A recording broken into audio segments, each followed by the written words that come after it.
नमस्कार दोस्तों। तो आज हम पढ़ने वाले हैं इंटरनल ट्रेड।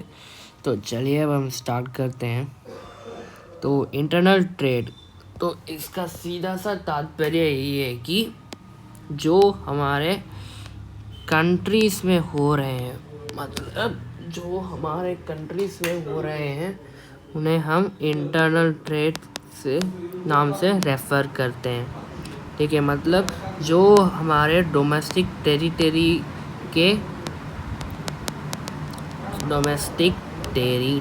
के अंदर ही होते हैं ना ट्रेड वगैरह, उसे हम इंटरनल ट्रेड कहते हैं। तो ट्रेड क्या है?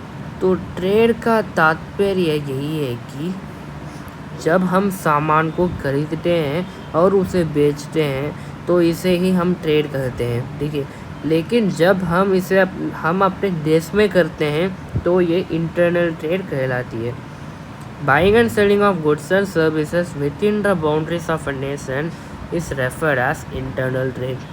ठीक है, तो यहाँ पे फीचर्स की बात की जाए तो buying and selling take place within the country, payments are made and received in the home country, local modes of transport are use.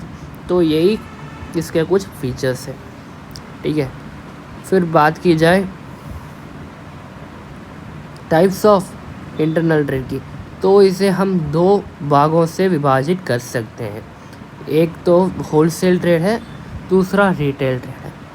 हमने तो सुना होगा कि होलसेल क्या है, रिटेल क्या है। होलसेल से खरीदो सस्ता पड़ेगा यार, उससे बहुत सारे सामान हम खरीद लेते हैं।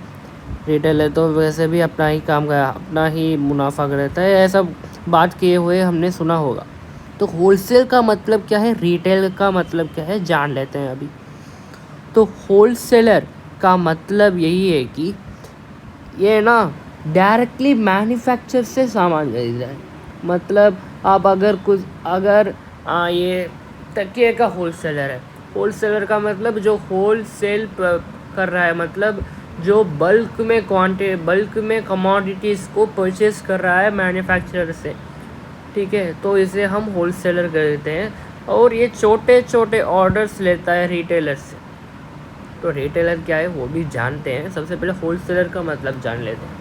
तो ये बल्क में क्वांटिटीज़ को खरीदते हैं और छोटे छोटे क्वांटिटीज़ में रिटेल शॉप्स में बेचते हैं। तो wholesaler acts as a medium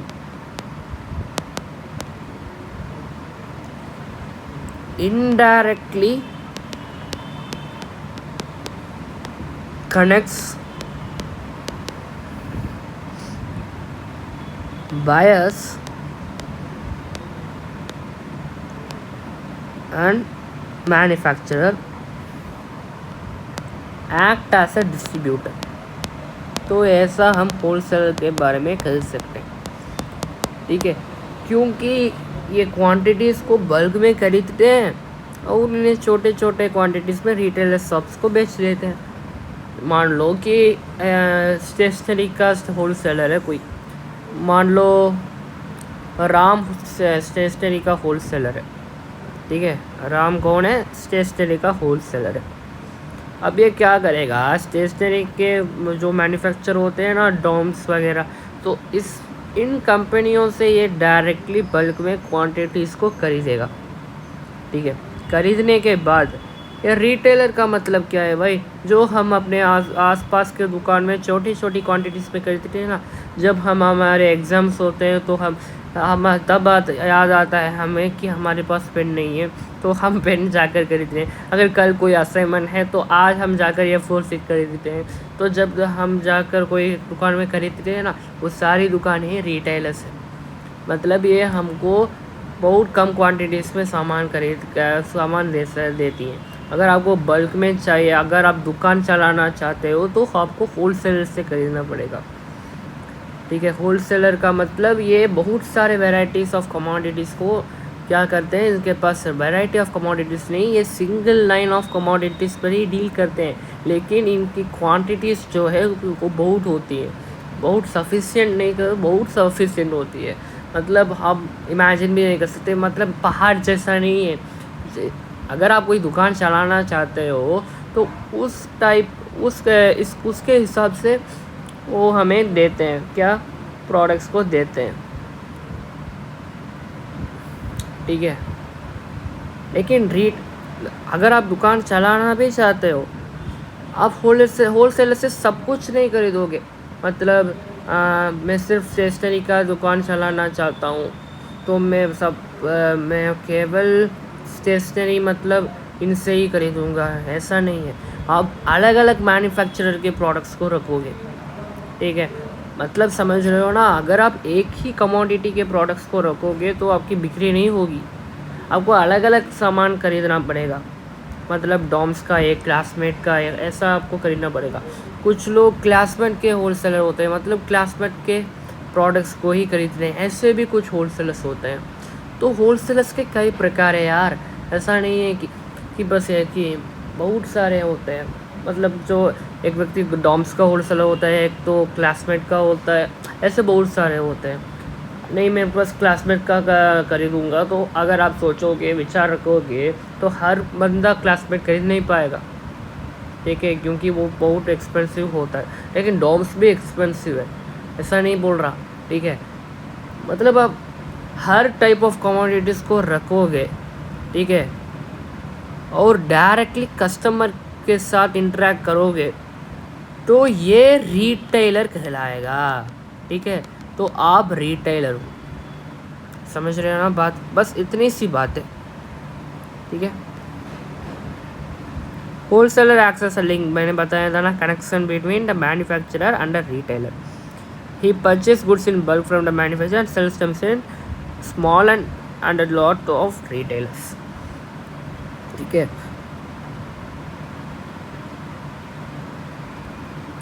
अब services of wholesaler, manufacturer and retailers के लिए क्या क्या है जान लेते हैं। तो सबसे पहली बात है स्टोरेज। भाई स्टोरेज रखेंगे, ठीक है। होलसेलर्स क्या करते हैं, स्टोरेज फैसिलिटीज़ देते हैं, क्योंकि मैन्युफैक्चरर ना बस सामान बनाता है, ठीक है। सामान बनने के बाद जब वो होलसेलर को बेच देता है, तो उस क्वांटिटी ऑफ कमोडिटीज़ को वो स्टोर करता है अपने गोडाउन्स में, ठीक है, अपने गोडाउन्स में स्टोर करता है होलसेलर। मतलब अगर आप होलसेलर की दुकान में जाओगे ना, तो बहुत बड़ी गोडाउन होती है, उसमें बहुत सारा सामान होता है। बहुत सारा मतलब जिस टाइप ऑफ कमोडिटी से वो डील कर रहा है, ठीक है, तो उसके बल्कली होता है क्वांटिटीज, तो वो स्टोर कर लेता है। तो मैन्युफैक्चरर को स्टोर करने की दिक्कत नहीं आती, यार बहुत सारे सामान तो हमने प्रोड्यूस कर लिया, ठीक है, तो जो बहुत जमा हो रहे हैं, मैं क्या करूं। अरे चिंता मत करो भैया, मैं हूँ यहाँ, मैं संभाल लूँगा, अब बस मेरे को सामान दो, ऐसा कौन कहेगा, होलसेलर बॉय कहेगा।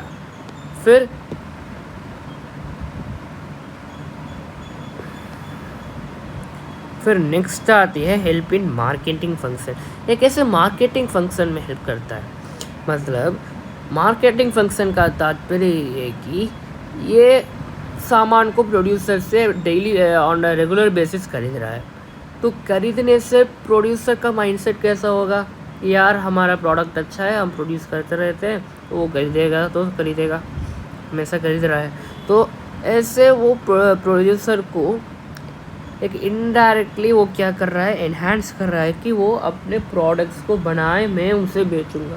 तो ऐसे मार्केटिंग का रेगुलर फ्लो बना रहेगा, ठीक है। अगर प्रोडक्ट्स नहीं होंगे तो मार्केट का फ्लो ही नहीं रहेगा। एक होलसेलर टेक्स केयर आउट है distribution of goods to a number of retailers में। मैंने बोला था ना कि वो संभाल लेगा, सब कुछ संभालेगा, तुम चिंता मत करो। कौन बोलेगा, मैन्युफैक्चरर से बोलेगा, ठीक है। Relieves the manufacture from many of the marketing activities and enable them to concentrate on products activity. यार तुम सामान बनाने का काम करो, हम संभाल लेंगे जो भी करना है, ऐसा बोलेगा होलसेलर, ठीक है। फिर नेक्स्ट आता है एक्सपर्ट एडवाइस। क्योंकि होलसेलर रिटेलर के पास करीब से मतलब ऑब्जर्व कर रहा है मार्केट को ओवरऑली, रिटेलर्स का ऑर्डर भी ले रहा है, तो वो बहुत क्लोज है मार्केट से, प्रोड्यूसर से, क्योंकि प्रोड्यूसर तो बस सामान बनाने का काम करता है, ठीक है। तो वो प्रोड्यूसर को एडवाइस दे सकता है, यार इस टाइप्स के नोट्स बनाओ, इस दाम के नोट्स बनाओ, ठीक है, इस दाम के हम पेंसिल बॉक्सेस को बनाओ। तो इस समय नोटबुक की डिमांड बहुत ज़्यादा है, तो उसकी सप्लाई बनाओ, तो ऐसा वो एक्सपर्ट एडवाइस दे सकता है। देख, the wholesalers direct contact with the retailer, ठीक है, they are in a position to advise the manufacturer about various aspect like customer taste, preferences, market condition, competitive activity. Market में जो हो रहा है यार भाई, उसका कंपनी ना बहुत बड़ा है, बड़ा कर रहा है, मतलब बहुत बड़ा सेल्स कर रहा है, आपका तो कोई बिक्री ही नहीं हो रहा आपके सामान का, क्या बताएं। ऐसा अगर वो बोलेगा ना प्रोड्यूसर थे, अच्छा उसका अच्छा सा हो रहा है, देख मैं अब कैसा प्रोड्यूस करता हूँ, और वो प्रोडक्ट्स को अच्छा बनाने का पूर्ण तरीके से सारे काम करेगा। मतलब अभ्यास करेगा कि मेरा सामान अच्छा हो यार, क्योंकि मेरे को जनता की सेटिस्फैक्शन होनी चाहिए, बस वो काफ़ी है, ऐसा वो बोलेगा, ठीक है। फिर next, facilitating large scale production. इसका तात्पर्य क्या है? इसका तात्पर्य ये है कि होलसेलर ना छोटे छोटे ऑर्डर्स को लेता है, ठीक है, रिटेलर से, और वो मैन्युफैक्चरर को पास करता है। तो ऐसा करने से प्रोड्यूसर को क्या होगा कि हम प्रोडक्ट्स को बना लेते हैं लार्ज क्वांटिटीज़ में, होलसेलर तो खरीद ही रहा है, तो वो बहुत सारा खरीदेगा। तो ऐसे producer is enhance and take advantage of the economics of scale, मतलब पॉजिटिव इकोनॉमिक्स।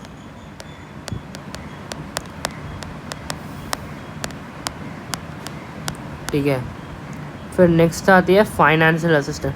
तो यहाँ पर जनरली कैश पेमेंट हो जाती है, credit transaction is not allowed. Okay, तो यार मैं आपसे बाद में खरीद लूँ, तो मैं अभी खरीद लेता हूँ, पैसे बाद में दूंगा, ऐसा होलसेलर कभी नहीं बोलेगा, भाई पकड़ अपना पैसा, सामान दे अपने को, ऐसा बोलेगा, ठीक है। Next, bearing risk. Bearing risk का तात्पर्य ये है कि तो there is happen a transfer of ownership right, क्योंकि सामान को तो खरीद रहा है, प्रोड्यूसर तो खरीद चुका है, तो अब ये सारे रिस्क को लेगा। थ्रिफ्ट हो गया, फॉल इन प्राइस हो गया, चेंज इन कस्टमर डिमांड हो गया, तो ऐसे बहुत सारे रिस्क फैक्टर्स होते हैं, लेकिन होलसेलर सभी फैक्टर्स को एक्सेप्ट कर लेता है। रिस्क तो मेरे लिए रिस्क जैसा है, मैं सब कुछ संभालने के लिए तैयार हूँ। फिर नेक्स्ट आता है सर्विसेज टू रिटेलर्स।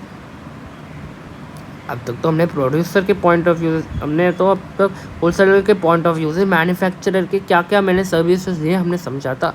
अब हम क्या बाबू भी रिटेलर्स के लिए कर सकते हैं, हम अपना पूरा अभ्यास करेंगे, हम अपने पूरे सक्षम तरीके से साथ बहुत अच्छे से प्रयास करेंगे, ठीक है। तो सर्विसेज टू रिटेलर्स में सबसे अब आता है मार्केटिंग सपोर्ट। मतलब क्या है भाई, तो मैं सब कुछ करूँगा, एडवर्टाइजमेंट करूँगा, होलसेलर करेगा एडवर्टाइजमेंट्स, प्रमोशन एक्टिविटीज़, क्योंकि वो अपने सामान को बेच चुका है, मेरे को तेरे से लेना देना नहीं है, मैं चला जाता हूँ, ऐसा नहीं बोलेगा। वो करेगा कि मैं एडवर्टाइजमेंट करने के लिए तैयार हूँ, प्रमोशन एक्टिविटीज़ से, ठीक है, और रिटेलर को सपोर्ट भी करेगा।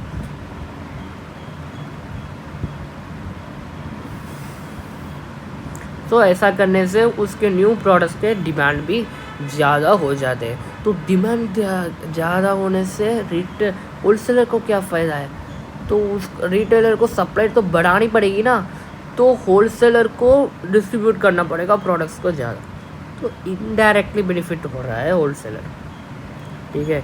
तो नेक्स्ट आता है स्पेशलाइज्ड नॉलेज। मतलब होलसेलर ना स्पेशलाइज्ड है एक लाइन प्रोडक्ट्स के, they pass on the benefit of the knowledge to the retailer वो न्यू प्रोडक्ट्स जो प्रोडक्ट्स प्रोड्यूसर से बन रहे हैं, ठीक है, जो नया सामान आ रहा है उसके बारे में भी बताता है।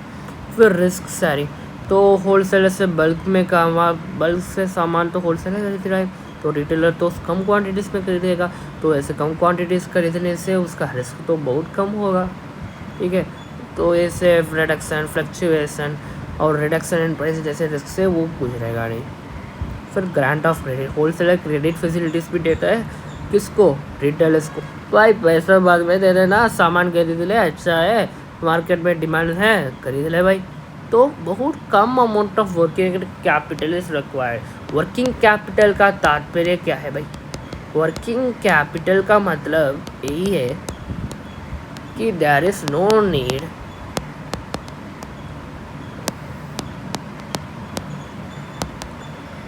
Large investment.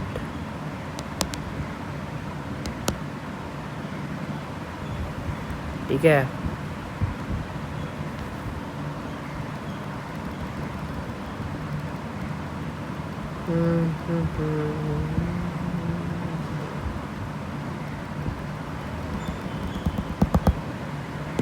ठीक है भाई।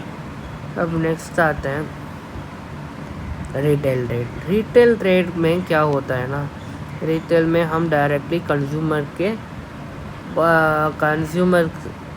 के मनोभावनाओं को समझ सकते हैं कि वो कैसा सामान चाहता है। अरे भाई साहब, आपको किस तरह का सामान चाहिए वो बता दो, तुम्हारा दिल खुश हो जाएगा, ऐसा बोलता है रिटेलर। ठीक है, तो रिटेल ट्रेड का मतलब ये है कि buy goods in large quantities from the wholesaler and sells in small quantities to the ultimate consumer. भाई आपने तो तूने तो बताया कि ये बहुत कम क्वांटिटीज में खरीदता है होलसेलर से।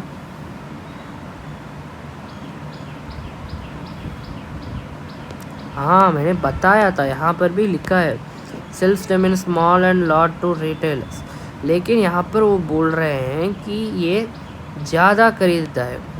यार कंफ्यूजन हो रहा है, लेकिन कुछ भी कंफ्यूजन नहीं है, बहुत आसान सा है।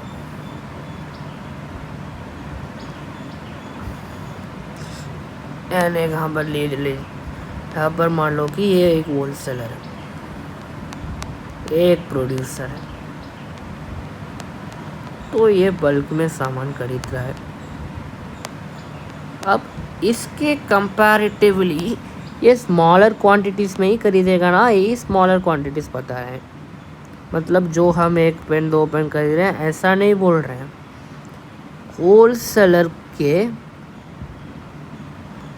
होलसेलर से क्या कर रहे हैं, ज़्यादा ही खरीद रहे हैं, लेकिन कंपैरेटिवली लोअर देन।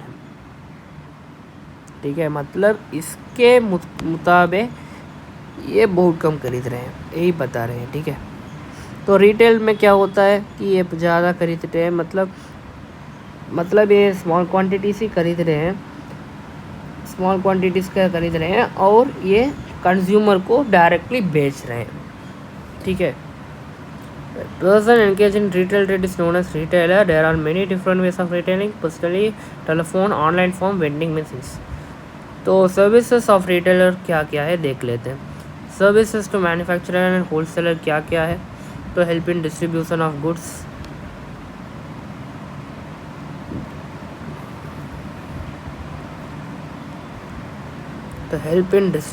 गुड्स, क्योंकि रिटेलर अगर नहीं होगा तो कंज्यूमर का डायरेक्ट कांटेक्ट ही नहीं होगा। ठीक है, गुड्स तो बना रहे, अगर बेचेंगे नहीं तो क्या फ़ायदा। Retailer most important service to wholesaler and manufacturers to provide help in distribution of the products by making this available to the final consumer and fulfil its ultimate satisfaction. ठीक है, फिर नेक्स्ट आता है कलेक्टिंग मार्केट इन्फॉर्मेशन। इसका तात्पर्य क्या है, इसका तात्पर्य है कि ये डायरेक्ट कॉन्टैक्ट है किसका, अल्टीमेट कंज्यूमर के साथ रिटेलर का डायरेक्ट कांटेक्ट है, तो उसके एटीट्यूड, प्रेफरेंसेस, टेस्ट, फिर उसके चॉइसेस के मुताबिक वो इन्फॉर्मेशन को होलसेलर को देता है, होलसेलर प्रोड्यूसर को देता है। तो ऐसे कंज्यूमर के सेटिस्फैक्शन के हिसाब से प्रोडक्ट्स बनेंगे और उसका सेटिस्फैक्शन भी पूर्ण तरीके से होगा। फिर नेक्स्ट आता है एनेबलिंग लार्ज स्केल ऑपरेशन। इसका तात्पर्य ये है कि retailer provides the market sale to the wholesaler as well as manufacturer. The burden of selling is completely taken by the retailer, which receives the manufacturers and hence they focus on producing product at a large scale. तो ये distribution का जो काम है ना ये करता है रिटेलर करता है, तो प्रोड्यूसर को फ़ायदा होता है कि हम अपने प्रोडक्शन एक्टिविटी और होलसेलर को, मैं रिटेलर्स को डिस्ट्रीब्यूट कर देता हूँ, ये एक्टिविटीज़ सब कुछ वो पूर्ण तरीके से कर सकते हैं। अल्टीमेट कंज्यूमर को सामान पहुँचाना रिटेलर का काम है। फिर पर्सनल सेलिंग, मतलब जब हम भी दुकान जाते हैं ना तो हमको एक सामान चाहिए होता है, मतलब मान लीजिए मेरे को क्लासमेट का नोट चाहिए,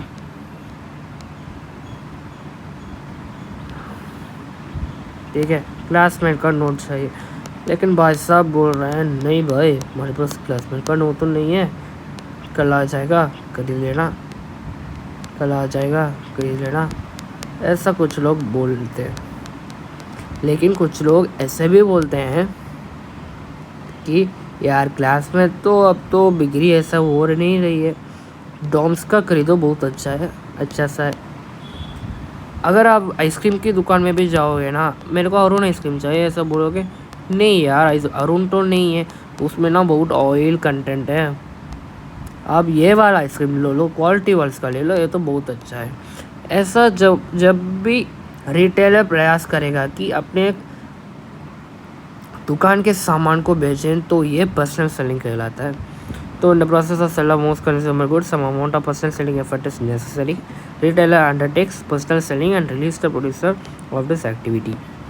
फिर फटाफट ये कर लेते हैं, सर्विसेज टू कस्टमर्स क्या करें, रेगुलर अवेलेबिलिटी प्रोडक्ट्स को हमको वैरायटी ऑफ प्रोडक्ट्स रखनी चाहिए कस्टमर्स को, ताकि वो अपने सेटिस्फैक्शन को पूर्ण तरीके से कर सकते हैं।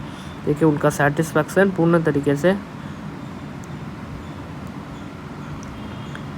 सेटिस्फाई हो जाना चाहिए। The most important service of retailers in regular availability products by products at when and when needed. Wide selection का मतलब बहुत सारे सामान होते हैं, तो कस्टमर अपने चॉइसेस प्रेफरेंसेस और टाइम के हिसाब से वो सामान को खरीद सकते हैं। प्रोवाइड क्रेडिट फैसिलिटीज़, तो रिटेलर सब्स में हम खाता तो कोड ही लेते हैं भाई, बाद में पैसा लेंगे, ऐसा उसे ही हम क्रेडिट फैसिलिटीज़ करते हैं।